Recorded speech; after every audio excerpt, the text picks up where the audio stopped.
Assalamualaikum warahmatullahi wabarakatuh. Perkenalkan, nama saya Cindy Pitasari MR dari kelas 12 MIPA 3. Di sini saya akan menjelaskan tentang materi biologi, yaitu pertumbuhan dan perkembangan.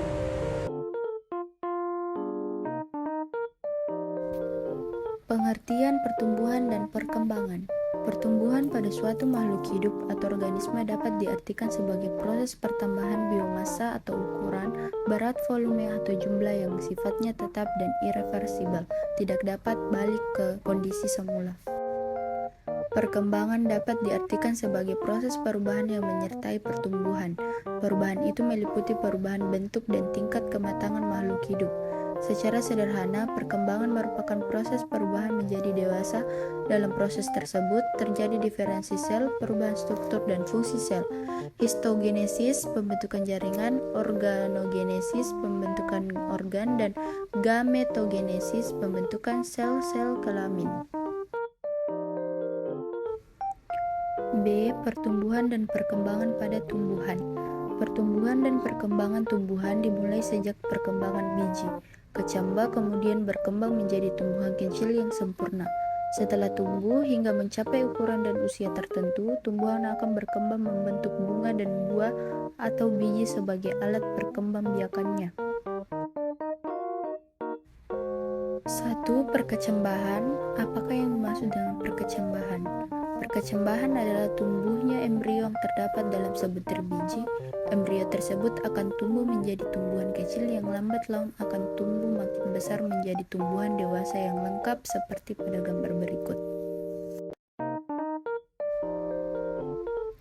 2. Pertumbuhan primer.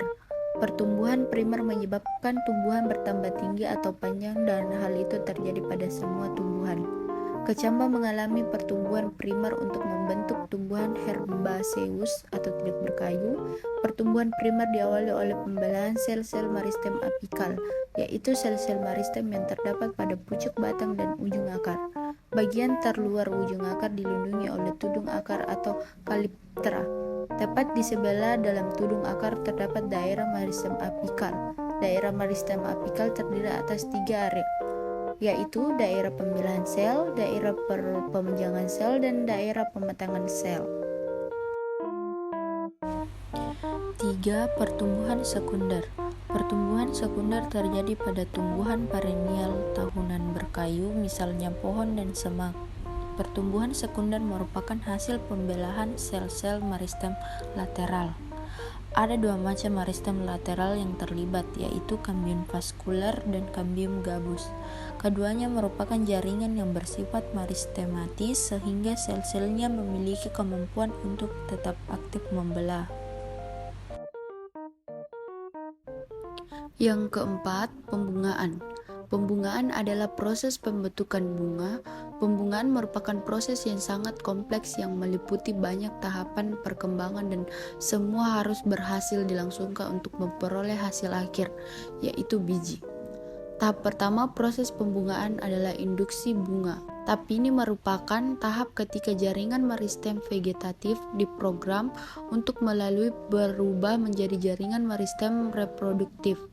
Tahap induksi terjadi di dalam sel dan dapat dideteksi secara kimiawi, dapat meningkatkan sintesis asam nukleat dan protein yang dibutuhkan dalam pembelahan serta diferensi sel. Inisiasi bunga adalah tahap kedua dalam proses pembungaan. Dalam tahap ini terjadi perubahan morfologis dan tunas vegetatif menjadi bentuk kuncup reproduktif. Perubahan tersebut dapat dideteksi dari perubahan bentuk ataupun ukuran kuncup, serta proses-proses selanjutnya yang mulai membentuk organ-organ reproduktif. Tahap inisiasi bunga dilanjutkan dengan tahap perkembangan kuncup bunga menuju bunga mekar, antesis. Tahap ini ditandai dengan terjadinya diferensiasi bagian-bagian bunga. Pada tahap ini terjadi proses megasporogenesis dan mikrosporogenesis untuk pembentukan serta pematangan organ-organ reproduksi jantan dan betina. Tahap berikutnya adalah tahap bunga mekar antesis. Sesuai dengan namanya, pada tahap ini terjadi pemekaran bunga. Biasanya antesis terjadi bersamaan dengan masanya organ reproduksi. jantan dan betina. Meskipun dalam kenyataannya tidak selalu demikian, ada kalanya organ reproduksi baik jantan atau betina masak sebelum terjadi antesis atau bahkan jauh setelah terjadinya antesis. Faktor-faktor yang memengaruhi pertumbuhan dan perkembangan pada tumbuhan. 1. Faktor internal. Faktor internal yang memengaruhi pertumbuhan dan perkembangan tumbuhan adalah faktor genetik. Faktor genetik inilah yang mengendalikan hormon untuk proses pertumbuhan dan perkembangan tumbuhan. Hormon merupakan suatu senyawa kimia yang dihasilkan oleh tubuh yang dalam jumlah sedikit dapat menyebabkan reaksi fisiologis yang besar. Hormon yang dihasilkan oleh tumbuhan disebut fitohormon. Beberapa hormon tumbuhan yang sudah dikenal antara lain auksin, giberelin, sitokinin, asam abstat, dan etilen. 2. Faktor eksternal.